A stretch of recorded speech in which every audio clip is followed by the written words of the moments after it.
It's my life, no fun. Give it to me, give it up. कल्पना करो, तुमने अपनी पूरी जिंदगी की मेहनत, खून पसीना एक करके एक फिल्म दी। पूरी इंडस्ट्री तुम्हारी तारीफों के पुल बांध रही है।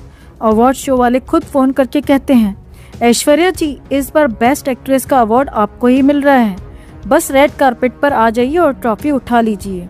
तुम खुशी से झूम उठती हो, ड्रेस डिजाइनर को बुलाती हो, लुक फाइनल करती हो, स्पीच तैयार करती हो और ठीक 2 दिन पहले फोन बजता है, सॉरी मैडम, प्लान बदल गया। ये कोई फिल्म का सीन नहीं है दोस्तों, ये 2011 की असली बॉलीवुड पॉलिटिक्स की सबसे गंदी और हकीकत वाली कहानी है।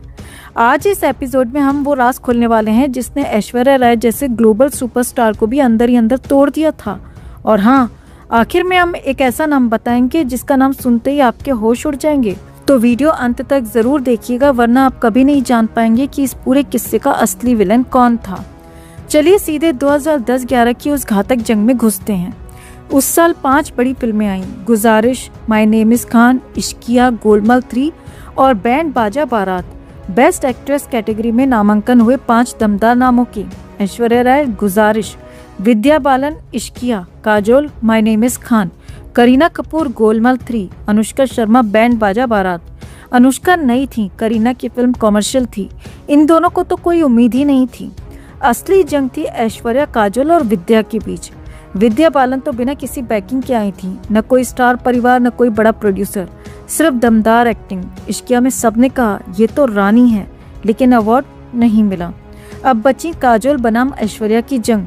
काजोल पहले से ही लेजेंड थी, माय नेम इज खान में शाहरुख के साथ emotional role, producer Karan Johar, lead actor Shahrukh Khan. दूसरी तरफ ऐश्वर्या, फिल्म गुजारिश संजय लीला भंसाली की, hero Hrithik Roshan, film box office पर फ्लॉप रही, लेकिन ऐश्वर्या का किरदार पूरे इंडस्ट्री ने सिर झुका दिया। अब सुनो सबसे दिल दहला देने वाला ट्विस्ट। अवार्ड शो की टीम ने ऐश्वर्या को खुद कॉल करके कहा, ऐश्वर्या जी हमने फैसला कर लिया है, इस साल बेस्ट एक्ट्रेस का अवार्ड आपको मिल रहा है, आपका काम सबसे बेहतरीन था, प्लीज अवार्ड नाइट में जरूर आइएगा।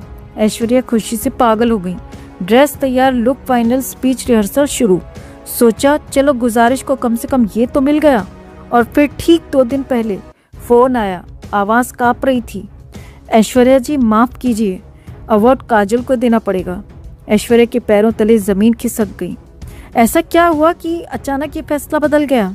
एक बड़ा सुपरस्टार जिसका नाम आज भी हर कोई जानता है ने अवार्ड शो वालों पर दबाव डाला, साफ कहा ये अवार्ड काजोल को देना होगा और बस ऐश्वर्या से ट्रॉफी छीन ली गई। ये कोई अफवाह या गॉसिप नहीं है दोस्तों, ये बात एक बड़े फिल्म मेकर ने खुद मीडिया इंटरव्यू में खुलकर कही थी। नाम नहीं लिया, लेकिन पूरा बॉलीवुड जानता था कौन था वो सुपरस्टार। संजय लीला भंसाली ने भी बाद में इशारा किया था कि गुजारिश के टाइम ऐश्वर्या को अवार्ड मिलना तय था, लेकिन पॉलिटिक्स ने सब कुछ बदल दिया। काजोल को अवार्ड की क्या कमी थी, वो तो पहले ही कई अवार्ड्स जीत चुकी थी। फिर भी ऐश्वर्या, जोधा अकबर, धूम 2 की ग्लोबल सफलता के बाद भी उनके साथ ये सलूक। इस एक इंसिडेंट ने साबित कर दिया बॉलीवुड में परफॉर्मेंस नहीं, पावर, पैसा और कनेक्शन अवार्ड दिलवाते हैं। इसलिए आज आमिर खान, संजय लीला भंसाली, राम गोपाल वर्मा जैसे दिग्गज अवार्ड शोज से दूर रहते हैं। ऐश्वर्या राय ने भी इस घटना के बाद भारतीय अवार्ड शोज में जाना लगभग बंद कर दिया। अब वो सिर्फ इंटरनेशनल स्टेज पर नजर आती हैं। दोस्तों ये कहानी सिर्फ एक अवार्ड की नहीं, ये पूरे सिस्टम की कहानी है। न्यू कमर हो या सीनियर एक्टर, कोई भी सिक्योर्ड नहीं। अब सबसे बड़ा सवाल आपसे, वो सुपरस्टार कौन था जिसने ऐश्वर्या राय से ये अवार्ड छिनवाया और जो काजोल के साथ कई ब्लॉकबस्टर फिल्में कर चुका है? कमेंट में नाम जरूर लिखिए और वीडियो को लाइक और शेयर कर अपना प्यार और सपोर्ट भी जरूर दिखाइए। Always ruin everything. Me? You're the one who started this. अगर हम आपको बताएं कि बॉलीवुड की सबसे खूबसूरत गुरु शिष्य जोड़ी का रिश्ता पैसों, पोस्टरों और एक अनकहे अहंकार की लड़ाई में टूट गया था, और ये लड़ाई कैमरे के सामने नहीं, कैमरे के पीछे लड़ी गई थी।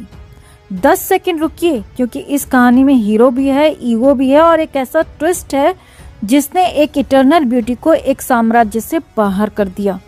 बात हो रही है संजय लीला भंसाली और ऐश्वर्या राय की। एक समय था जब भंसाली की फिल्मों का चेहरा ऐश्वर्या हुआ करती थी। उन्होंने अपनी पहली बड़ी कमर्शियल सफलता दी हम दिल दे चुके सनम से। फिर आया वो शाहकार जिसने दोनों को अमर कर दिया, देवदास। भंसाली खुले मंच पर कहते थे ऐश्वर्या एक इटर्नल ब्यूटी है और सच कहें तो उन्होंने ऐश्वर्या को जिस तरह पर्दे पर तराशा वो किसी और निर्देशक ने नहीं किया। लेकिन हर खूबसूरत कहानी के बीच एक साइलेंट दरार जन्म लेती है। भंसाली की पहली फिल्म खामोशी को आलोचनात्मक सराहना मिली, पर बॉक्स ऑफिस पर धमाका नहीं हुआ। फिर हम दिल दे चुके सनम ने खेल बदल दिया।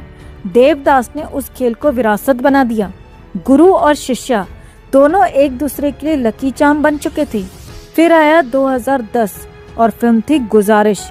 यहाँ से कहानी ने करवट ली। इस फिल्म में ऐश्वर्या के साथ कास्ट हुए ऋतिक रोशन, और ये कोई इमोशनल फैसला नहीं था, ये था मार्केट मैथमेटिक्स, क्योंकि इससे पहले इन दोनों की जोड़ी धमाल मचा चुकी थी धूम 2 और जोधा अकबर में, यानी केमिस्ट्री बिक रही थी।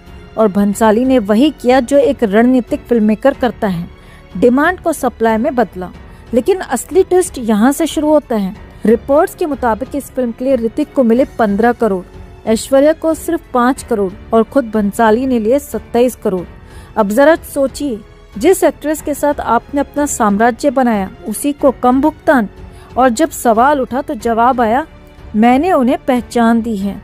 यही वो लाइन थी जिसने रिश्ते की नींव हिला दी। कहा गया कि ऐश्वर्या फिल्म के प्रमोशन से दूर रहीं।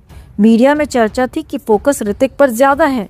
भंसाली ने सफाई दी, वो एक्शन रिप्ले के प्रमोशन में व्यस्त हैं। लेकिन फिर पोस्टर विवाद हुआ। मुंबई में बड़े बड़े होर्डिंग्स लगे, ऐश्वर्या सिगरेट पीते हुए, और उन्हें तंबाकू प्राधिकरण से लीगल नोटिस मिला। अब सोचिए, एक मेंटोर आपको ऊंचाई देता है, फिर वही मेंटोर आपको विवाद के बीच अकेला खड़ा कर देता है। ये सिर्फ फिल्म नहीं थी, ये इमेज, ईगो और इन्फ्लुएंस की जंग थी। और तभी एक और खबर उड़ने लगी, भंसाली अब नया मेल फेस ढूंढ रहे हैं। उन्होंने रणबीर कपूर को लॉन्च किया सावरिया से, फिल्म फ्लॉप, फिर गुजारिश भी फ्लॉप। इंडस्ट्री में फुसफुसाहट शुरू हो गई, क्या भंसाली खत्म हो गए? अब कहानी यहाँ से और दिलचस्प होती है।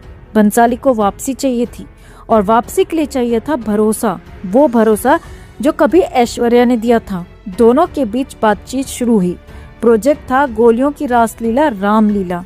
कहानी ऐश्वर्या को पसंद आई, कॉन्सेप्ट दमदार था, लेकिन जब बात हीरो की आई, भंसाली चाहते थे कि हम दिल दे चुके सनम वाली जोड़ी दोहराई जाए, यानी सलमान खान। और यही वो मोड़ था जहां ऐश्वर्या ने विनम्रता से इनकार कर दिया। उन्होंने प्रोजेक्ट सुना, सराहा, पर ना कह दिया। यहीं से गुरु शिष्य का अध्याय बंद हो गया। भंसाली ने वही फिल्म बनाई रणवीर सिंह और दीपिका पादुकोण के साथ। फिल्म सुपरहिट, और भंसाली को मिल गई नई न्यूज। फिर एक के बाद एक फिल्में दीपिका के साथ, और आज उनकी नई पसंद है आलिया भट्ट, जिनके साथ उन्होंने बनाई गंगूबाई काठियावाड़ी, और अब आने वाली है लव एंड वॉर। तो क्या ये सब सिर्फ संयोग था या एक रणनीतिक दूरी? सवाल ये नहीं है कि किसकी गलती थी, सवाल ये है कि क्या मेंटोरशिप में गिव एंड टेक का हिसाब रखना चाहिए।